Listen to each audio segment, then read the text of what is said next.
Hello students, क्या आप भी लैक्सेटिव, परगेटिव और कैथार्टिक तीनों को सेम समझते हैं?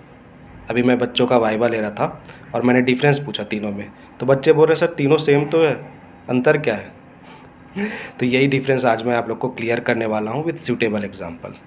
तो देखो, लैक्सेटिव, परगेटिव और कैथार्टिक तीनों का एक्शन तो सेम है, ठीक है। इवैक्यूएशन ऑफ बॉवेल्स, मतलब जो स्मॉल इंटेस्टाइन और लार्ज इंटेस्टाइन, इसको हम लोग बॉवेल बोलते हैं कंप्लीट टर्म में, तो उसको ये साफ करने का काम करता है। एक्शन तो सिमिलर है, लेकिन इसमें डिफरेंस क्या है? इंटेंसिटी ऑफ एक्शन में है, ठीक है। Nature of action is similar but intensity of action, कितने तीव्रता से काम करता है, कितनी स्पीड से वो काम कर रहा है ना, कितना पोटेंट है वो, वहाँ पर डिफरेंस है ये।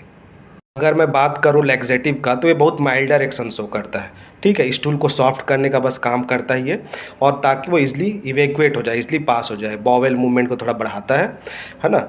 और इसका यूज़ है, मेजर यूज़ है कॉन्स्टिपेशन को रिलीव करना, दैट्स इट, ठीक। एग्जाम्पल अगर मैं बोलूँ तो साइलम जो इसबगोल हम लेते हैं पाउडर नाइट में, वो है।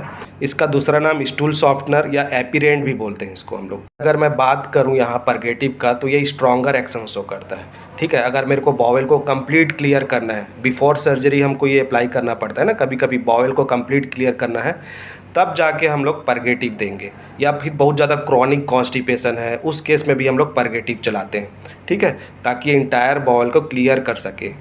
इसका और एक यूज़ है, डिटॉक्स प्रोसीजर अगर अप्लाई कर रहे हैं डॉक्टर्स, डिटॉक्स करना है बॉडी को, तब भी हम परगेटिव यूज़ करेंगे, लैक्सेटिव नहीं करेंगे, ठीक है। और इसका कॉमन एग्जांपल अगर मैं बोलूँ तो जैसे बिसाकोडिल, आप लोग सुने होंगे, बिसाकोडिल का टैबलेट आता है, castor oil, this all are the purgative.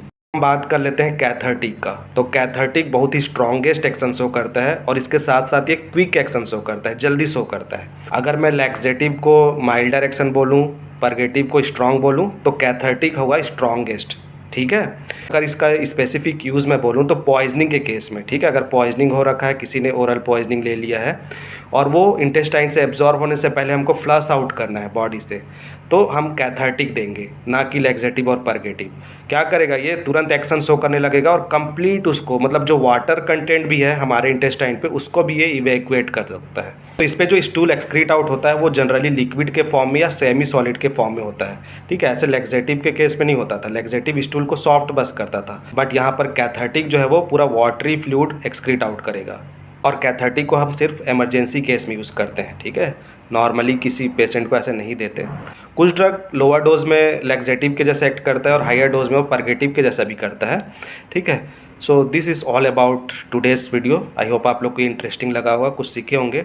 आप लोग के लिए एक होमवर्क भी है इसमें, सेना कौन सा कैटेगरी का ड्रग है आप लोग को बताना है, लैक्सेटिव है, परगेटिव है या कैथार्टिक।